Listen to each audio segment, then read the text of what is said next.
આજથી કચ્છ જિલ્લામાં એસએસસી અને એચએસસીની પરીક્ષાનો પ્રારંભ થતાં વિદ્યાર્થીઓને શુભેચ્છા પાઠવવાનો એક કાર્યક્રમ સાઈની ઓલફ્રેન્ડ હાઈસ્કૂલ ખાતે વહેલી સવારે યોજવામાં આવ્યો હતો.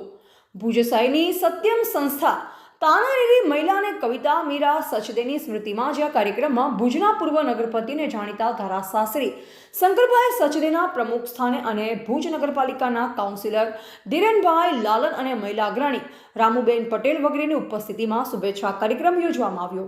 આ તકે દર્શનભાઈ અતાણી, નરેન્દ્રભાઈ સ્વાદિયા, માલશ્રીબેન ગઢવી તેમજ ભુજ નગરપાલિકા પૂર્વ કાઉન્સિલર અને પૂર્વ વિપક્ષી નેતા ફકીર મામદભાઈ કુંભાર, કિશન ગોર વગેરે ઉપસ્થિત રહ્યા. બાળકોને કુમકુમ તિલક, પુષ્પગુચ્છ વગેરે આપવામાં આવ્યા. સ્કૂલની અંદર વહેલી સવારથી શુભેચ્છા પાઠવવા માટે વિવિધ સંસ્થાના અગ્રણીઓ પણ ઉપસ્થિત રહ્યા. આ તકે શંકરભાઈ સચદે પોતાના પ્રવચનમાં કહ્યું હતું, આજે પરીક્ષા આપનારા તમામ વિદ્યાર્થીઓ સારા માર્ક્સથી પાસ થાય તેવી શુભેચ્છા પાઠવી.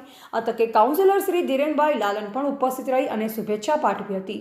દરમિયાન ગુજરાત રાજ્ય માધ્યમિક શિક્ષક સમાજના પૂર્વ પ્રમુખ નયનભાઈ શુક્લા તેમજ ભુજ કમર્શિયલ બેંકના ડાયરેક્ટર ધીરેનભાઈ ઠક્કરે પણ વિદ્યાર્થીઓને શુભેચ્છા પાઠવી. આ તકે બાળકોને બોલ પેનો પણ વિતરિત કરવામાં આવી હતી.